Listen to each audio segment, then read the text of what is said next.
이 시간 다 함께 기도하심으로 8월 1일 새벽 예배를 하나님께 올려드리겠습니다. 하나님, 오늘도 잠시 흩어진 성도들을 예배 자리로 불러 모아주시니 감사합니다. 예배를 통해 힘을 얻게 하시고 이 시대 가운데 필요한 말씀으로 우리를 깨닫게 하여 주셔서 그 말씀대로 순종하며 오늘도 살아갈 수 있도록 인도하여 주시옵소서. 어떠한 어둠 속에서도 늘 우리를 빛으로 인도하시는 예수 그리스도의 이름으로 기도드립니다. 아멘. 이 시간 찬송가 220장 사랑하는 주님 앞에 함께 찬양하시겠습니다.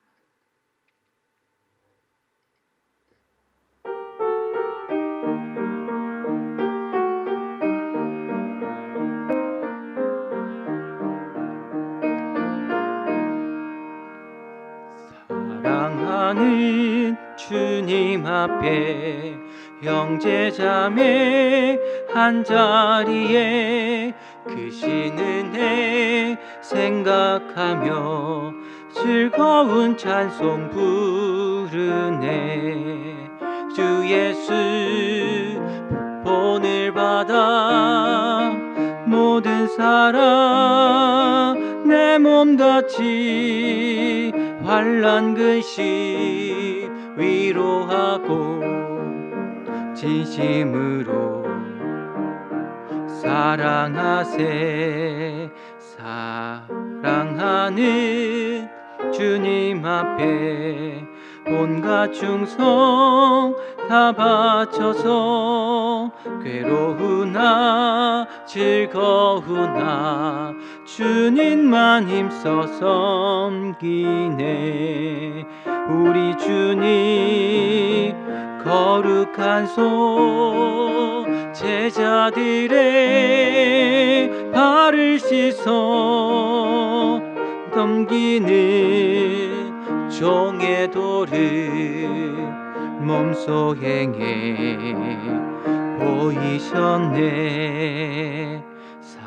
사랑하는 주님 예수 같은 주로 섬기나니 한 피 바다 한 몸 이룬 형제여 친구들이여 한 몸같이 친밀하고 마음으로 하나 되어 우리 주님 크신 뜻을 지성으로 준행하세. 아멘. 하나님께서 이 새벽에 우리에게 주시는 말씀은 신약성경 빌레몬서 1장 우리 1절부터 14절까지의 말씀입니다. 하나님의 말씀을 봉독하겠습니다. 그리스도 예수를 위하여 갇힌 자 된 바울과 및 형제 디모데는 우리의 사랑을 받는 자요 동력자인 빌레몬과 자매 아비아와 우리와 함께 병사된 아키포와 내 집에 있는 교회에 편지하노니 하나님 우리 아버지와 주 예수 그리스도로부터 은혜와 평강이 너에게 있을지어다. 내가 항상 내 하나님께 감사하고 기도할 때에 너를 말함은 주 예수와 및 모든 성도에 대한 내 사랑과 믿음이 있음을 들음이니 이로써 내 믿음의 교제가 우리 가운데 있는 선을 알게 하고 그리스도께 이르도록 역사하느니라. 형제여, 성도들의 마음이 너로 말미암아 평안함을 얻었으니 내가 너의 사랑으로 많은 기쁨과 위로를 받았노라. 이러므로 내가 그리스도 안에서 아주 담대하게 내게 마땅한 일로 명할 수도 있으나 도리어 사랑으로서 간구하노라. 나이가 많은 나 바울은 지금 또 예수 그리스도를 위하여 갇힌 자 되어 갇힌 중에서 낳은 아들 오네시모를 위하여 내게 간구하노라. 그가 전에는 내게 무익하였으나 이제는 나와 내게 유익함으로 내게 그를 돌려보내노니 그는 내 신복이라. 그를 내게 머물게 있게 하여 내 복음을 위하여 갇힌 중에서 내 대신 나를 섬기게 하고자 하나 다만 내 승낙이 없이는 내가 아무것도 하기를 원하지 아니하노니 이는 너희 선한 일이 억지같이 되지 아니하고 자유로 되게 하려 함이라. 이 말씀은 살아계신 하나님의 말씀입니다. 오늘부터 또 내일까지 이틀에 거쳐서 새벽기도를 통해 함께 나눌 말씀은 빌레몬서입니다. 이 빌레몬서는 사도 바울이 로마의 감옥에 감금되었을 때 썼던 옥중 서신이죠. 또한 이 편지의 제목처럼 빌레몬이라는 인물에게 보내진 사도 바울의 개인 편지로 분류되기도 합니다. 이 빌레몬서가 개인 편지로 분류되었기 때문에, 또한 그 분량도 매우 적기 때문에 지극히 사적인 내용들이 기록되어 있을 법하지만 절대로 그렇지 않습니다. 빌레몬서에는 시대를 뛰어넘는 짧으면서도 매우 강력한 복음의 메시지들이 담겨져 있습니다. 오늘 본문 2절에 보시면 이 편지의 직접적 수신자 빌레몬 이외의 인물들이 등장합니다. 자매 아비아와 우리와 함께 병사된 아키뽀와 내 집에 있는 교회에 편지하노니, 바울이 이 편지를 받는 수신자들에 대해 기록하고 있습니다. 전통적으로 자매 아비아는 빌레몬의 아내로, 우리와 함께 병사된 아키뽀는 빌레몬의 아들로 추정합니다. 그렇다면 이 편지를 읽는 대상이 빌레몬과 그의 가족들인가, 이렇게 제안할 수 있겠지만 그렇지 않습니다. 그 뒤에 기록된 내 집에 있는 교회에 편지하노니라는 2절 후반부 말미를 우리는 주목할 필요가 있습니다. 이 당시의 교회는 오늘과 같은 단독 건물을 가진 교회들이 아니었죠. 역사적으로 초대교회 당시 교회들은 모두 가정에서 예배를 드리고 가정을 중심으로 사역하며 공동체를 형성하였습니다. 그래서 바울이 지금 편지하는 이 교회는 빌레몬과 그의 가족들뿐만 아니라 빌레몬의 집에서 함께 모여 예배드렸던, 신앙생활을 했던 온 교회 성도들을 가리키고 있습니다.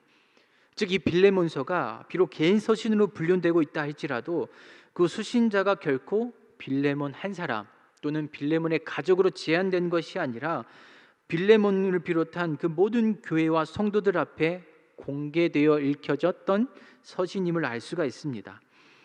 이처럼 교회 구성원 모두에게 공개될 내용이라면 꽤나 중요한 내용이었을 텐데, 도대체 그 내용이 무엇이었을까요? 사도 바울은 옥중에 갇혀 있는 상황에서도 빌레몬에게 이 편지를 보내면서 시종일관 한 가지 메시지에 집중합니다. 바로 빌레몬을 향해 그의 노예인 오네시모를 용서해 달라는 것이죠. 오네시모는 과거 빌레몬의 노예였습니다. 하지만 어떤 이유인지 정확히 알 수 없으나 지금은 그의 짐에서 도망쳐 나왔고 후에 바울을 만나 회심하게 됩니다. 바울은 회심하게 된 이 오네시모를 빌레몬에게 다시 돌려보내며 그에 대한 용서를 간청합니다. 뿐만 아니라 노예인 오네시모를 그리스도 안에서 노예 이상의 사랑받는 형제로 대할 것을 빌레몬에게 요청합니다. 이 당시 사회는 노예 제도가 사회의 근간을 이루고 있었습니다. 분명한 신분, 분명한 계급이 존재했던 시대였죠. 때문에 교회 밖은 물론이거니와 교회 안에서도 사회적 신분이 다른 성도들이 존재할 수밖에 없었습니다. 엄연히 주인과 종이라는 신분이 존재했던 우리나라 초기 교회 역사만 보더라도 이런 일들은 비일비재하였습니다. 여기서 중요한 것은 이 도망친 노예를 다시 받아들이고 용서하라는 것인데, 당시 사회적 관행으로 볼 때 결코 일반적인 일이 아니었죠. 거기에 더하여 도망친 이 노예를 노예가 아니라 사랑받는 형제로 대한다는 것은 교회 안에서도 결코 쉽게 상상할 수 있는 일은 아니었습니다. 이런 빌레몬서의 대략적인 배경 안에서 오늘 이 새벽에 집중적으로 살펴보려는 것은 바울과 오네시모의 관계입니다. 이 8월 생명의 삶을 보시면 이 빌레몬서 한 장을 그 분량상 오늘과 내일 각각 대략 절반으로 나누었습니다. 하지만 저는 우리 성도님들과 함께 분량이 아니라 오늘 본문의 인물, 그 인물을 중심으로 빌레몬서를 함께 나누고자 합니다. 그래서 오늘은 바울과 오네시모, 내일은 바울과 빌레몬에 대해서 집중해 보려고 합니다. 이 앞서 말씀드린 대로 오네시모는 빌레몬의 노예였다가 그의 집에서 도망쳐서 지금의 바울을 만나게 됩니다. 오네시모가 어떤 경로로 이동해서 어떻게 바울을 만났는지 정확하게 알 길은 없습니다. 하나 여기서 성경이 주목하는 대목은 오네시모가 왜 빌레몬의 노예가 되었는지, 오네시모가 왜 빌레몬의 집에서 도망쳐 나왔는지, 오네시모가 어떤 경로로 바울을 만났는지, 성경은 이러한 질문들을 그렇게 주목하고 있지는 않습니다. 물론 이것도 분명히 필요하죠. 이러한 질문에 대한 객관적인 답 또한 당시 사회, 지리, 문화 등에 대한 역사적인 기록이나 증언들을 통해 우리는 분명 유추해 볼 수가 있습니다. 하지만 성경이 지금 중요하게 여기는 대목은 이것들이 아닌 것이죠. 빌레몬서에서 오늘 우리가 주목할 것은 오네시모가 변화되었다는 사실입니다. 이것은 어떤 변화를 말하는 것일까요? 그가 어떻게 바울을 만났든지 간에 오네시모는 바울을 만나 복음을 들었고 그리스도를 알게 되었고 믿게 된 그 삶의 변화, 영적인 변화, 생명의 변화를 가리킵니다. 이 변화는 오네시모의 삶에 있어서 가장 중요한 변화일 것입니다. 바울을 만나기 전 그리스도를 알지 못한 오네시모가 바울을 만난 후 그리스도인이 되었습니다. 그의 인생에서 가장 중요한 변화를 경험하였습니다. 이 변화의 핵심은 분명히 복음입니다. 아무리 당시 노예 제도가 사회의 근간을 이루고 있다 할지라도 결코 복음을 막을 수는 없었습니다. 복음은 누구에게나 평등합니다. 복음은 누구에게나 증거할 의무가 있습니다. 복음은 누구나 들을 권리를 또한 동시에 가지고 있습니다. 하지만 이 복음이 일으키는 변화에 있어서 오늘 저와 여러분들이 주목해야 될 것은 그 복음을 증거하는 사람, 더 자세히 말씀드리면 그 복음을 증거하는 사람의 마음, 태도, 그 사람에 대한 것입니다. 오늘 본문 10절 이하에 보시면 오네시모에 대한 바울의 증언들을 우리는 확인할 수가 있습니다. 10절에서 바울은 이 오네시모에 대해 갇힌 중에서 나온 아들이라 말합니다. 오네시모에게 있어 바울은 그냥 스승이 아닙니다. 영적인 아버지입니다. 다른 서신을 보더라도 바울의 이러한 태도를 우리는 쉽게 찾아볼 수가 있습니다. 고린도전서 4장 14절에서 15절에 보면 바울이 고린도 교회를 향해서 이렇게 말합니다. 내가 너희를 부끄럽게 하려고 이것을 쓰는 것이 아니라 오직 너희를 내 사랑하는 자녀같이 권하려 하는 것이라. 그리스도 안에서 일만 스승이 있으되 아버지는 많지 아니하니 그리스도 예수 안에서 내가 복음으로써 너희를 낳았음이라. 복음을 알고 그래서 성도가 되고 그 성도들이 함께 모여 교회를 이루었음에도 불구하고 여전히 여러 모양으로 속을 썩이는 고린도 교회와 성도들을 향해 바울은 영적 아버지 됨을 자처합니다. 그리고 그 고린도 교회의 여러 잘못과 실수를 지적할 때도 이것은 너희를 결코 부끄럽게 하려는 것이 아니다. 이것은 내가 너희를 사랑하기 때문이다. 너희는 내 영적인 자녀들이기 때문이다라고 바울이 말합니다. 그래서 일만 스승은 있어도 아버지는 많지 않다. 이렇게 말하면서 스승이 아니라 영적인 아버지로서 그들을 이끌고 책임지려고 합니다. 오네시모 또한 마찬가지이죠. 당시 사회에서 주인의 것을 훔쳐 도망친 노예는 사형도 가능했습니다. 그러나 그런 오네시모에게 바울은 복음을 증거하였습니다. 급기야 그를 옥중에서 낳은 아들이라고 말합니다.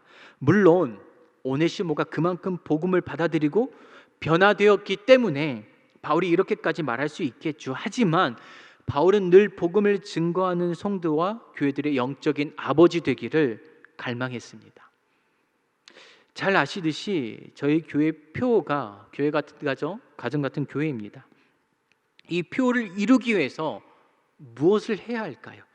여러 가지 것들을 우리는 찾을 수 있을 것입니다. 하지만 오늘 본문에 오네시모를 향한 바울의 모습에서 우리는 너무나 중요한 한 가지 사실을 확인할 수 있습니다. 바로 영적인 아버지가 되어주는 것입니다. 죄송하지만 혹여나 가정이든 교회이든 우리가 스승으로만 머무를 때가 있지 않습니까? 고린도 교회를 향한 바울의 이 말을 우리는 늘 곱씹어야만 합니다. 일만 스승은 많으나 아버지는 많지 않다.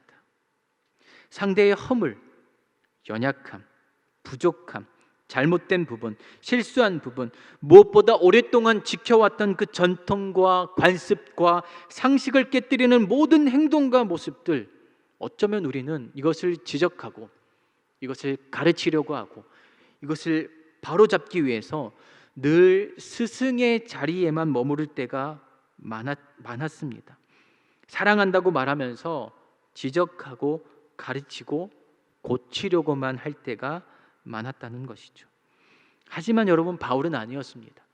복음을 통해 오네시모가 변화된 것은 스승이 아니라, 스승 바울이 아니라 영적인 아버지 바울을 만났기 때문입니다. 도망쳐 나온 노예를 받아들이는 행동, 계속해서 그를 품는 행동, 그를 복음으로 변화시키고자 했던 그 바울의 행동은 당시 사회의 전통, 관습, 상식을 정면으로 깨뜨리는 행동이었습니다. 전혀 일반적이거나 상식적인 행동이 아니라는 것이죠. 그런데 어떻게 바울이 그것을 가능했을까요?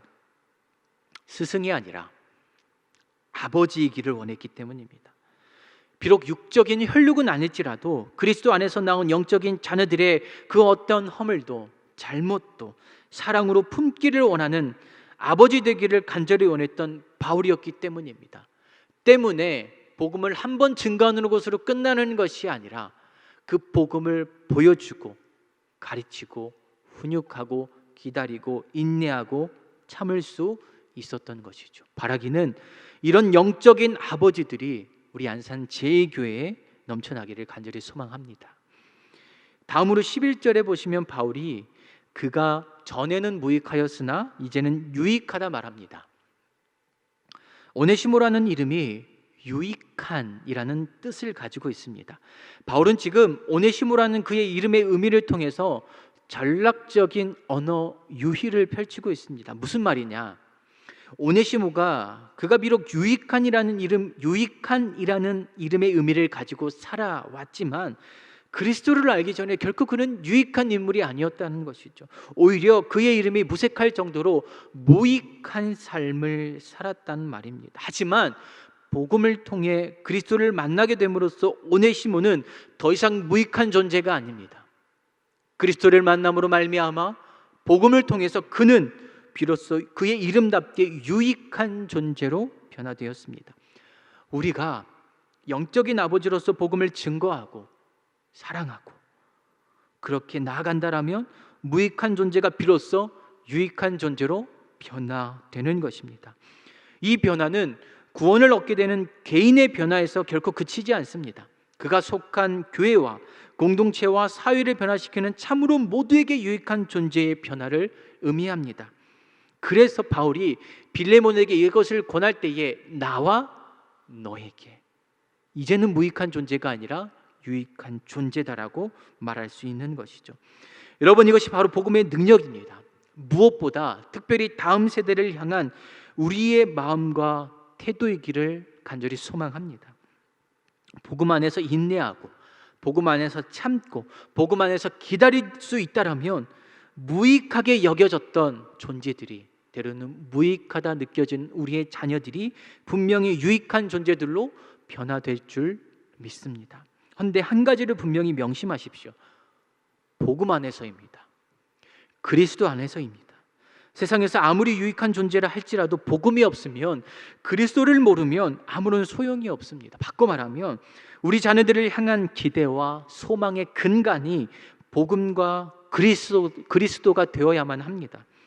절대로 세상적인 가치, 세상적인 기준을 가지고 함부로 평가하거나 속단하거나 무시하지 마십시오. 그리스도와 복음 안에 있으면 그 누구든 무익한 존재에서 유익한 존재로 변화되어 갈 줄 믿습니다. 마지막으로 12절에서 바울은 오네시모를 향해 내 신복이라 말합니다. 내 신복. 여기서 내 신복은 표준 세번역을 보시면 나의 마음이라고 표현하였습니다. 헬라어 원문의 의미를 살펴보면 우리 몸속에 있는 내부 장기들을 가리킵니다. 마음이든 내부 장기이든 뗄래야 뗄 수 없는 우리의 중심에 위치한 것들이죠. 바울에게 있어 오네시모는 이제 뗄 수 없는 깊은 관계임을 확인할 수 있습니다.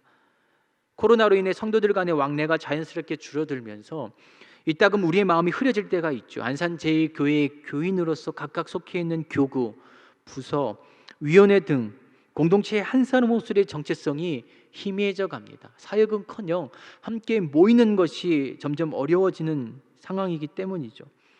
그러나 분명히 저와 여러분들이 기억하셨으면 좋겠습니다. 우리가 믿고 의지하며 따라가는 그 복음의 메시지는 눈에 보이는 것을 믿는 것입니까? 눈에 보이지 않는 것을 믿는 것입니까? 복음은 우리의 눈에 보이지 않는 예수 그리스도, 그분을 믿는 것입니다. 마찬가지입니다.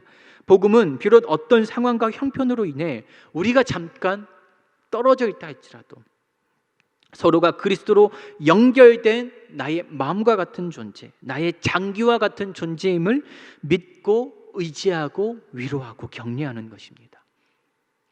그리스도 안에서 진정한 교회, 복음 안에서 진정한 공동체는 결국 코로나 따위에 절대로 흔들리지 않습니다. 바울을 비롯한 수많은 믿음의 선조들은 숱한 어려움 속에서도 교회를 지켜왔습니다. 늘 모일 수 있었습니까? 늘 함께 부대낄 수 있었습니까? 교회 역사를 살펴보면 그렇지 않는 때도 허다하게 많았습니다. 그동안 여러 모양으로 함께 뿌려오신 내 신복과 같은 존재들이 우리 교회 안에 얼마나 많이 있습니까? 교육자와 성도의 관계, 구역장과 구역원들 간의 관계, 교사와 학생의 관계 뿐만 아니라 수많은 관계 속에서 우리는 서로에게 이미 신복이었고 신복이 되어가고 있습니다. 하나님께서 안산제일교회를 지금까지 그렇게 인도하셨고 앞으로도 그렇게 인도해 가실 줄을 믿습니다. 여기서 중요한 것은요, 상대가 아닙니다. 나입니다. 오네시모가 아니라 바울입니다. 옥중에서도 오네시모를 향한 애정, 그 열정으로 그를 품은 바울과 같이 어떤 상황 속에서도 내가 복음 안에서 흔들리지 않고 누군가를 향한 그 사랑과 열정으로 우리가 살아갈 수 있다라면 하나님께서 우리 공동체 안에 수많은 내 신복, 아니 하나님의 신복들로 많은 변화를 이루게 하실 줄을 믿습니다. 여러분, 코로나 속에서도 하나님은 일하십니다. 우리의 눈에 보이지 않는 것이죠. 우리가 느끼지 못할 뿐이죠. 하나님은 여전히 역사하고 계십니다. 그분의 계획을 이루어 가십니다. 감히 내가 느끼는 어떠한 감정들, 내가 느끼는 어떠한 생각들로 함부로 재단하거나 우리가 속단하거나 계획해서는 안 될 것입니다.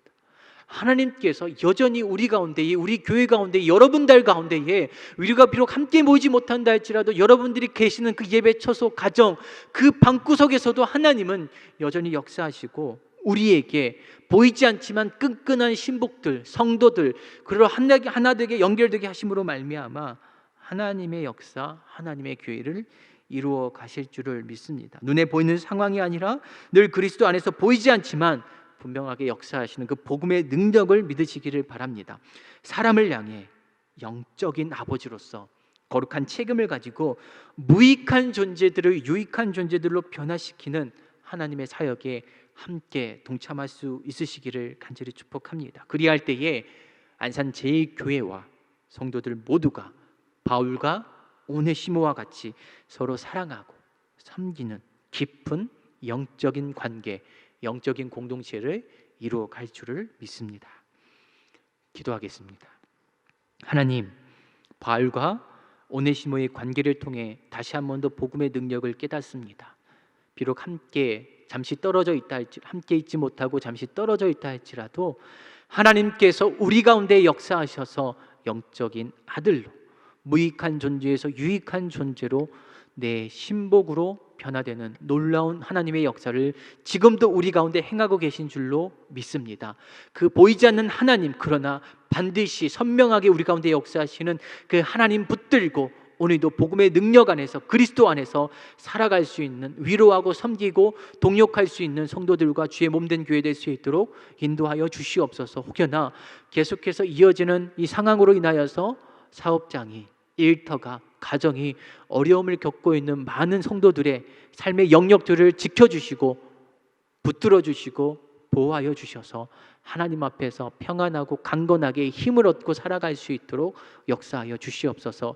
드려지는 모든 헌물 위에 주의 것으로 많은 것으로 갚아주시고 특별히 담임 목사님 지켜주시고 모든 교역자와 또 모든 성도들 함께 지켜주셔서 함께 기도하고 끈끈하게 연결된 신복으로서 주님 앞에 승리하며 세상 앞으로 달려갈 수 있는 우리 안산 제일교회 될 수 있도록 인도하여 주시옵소서.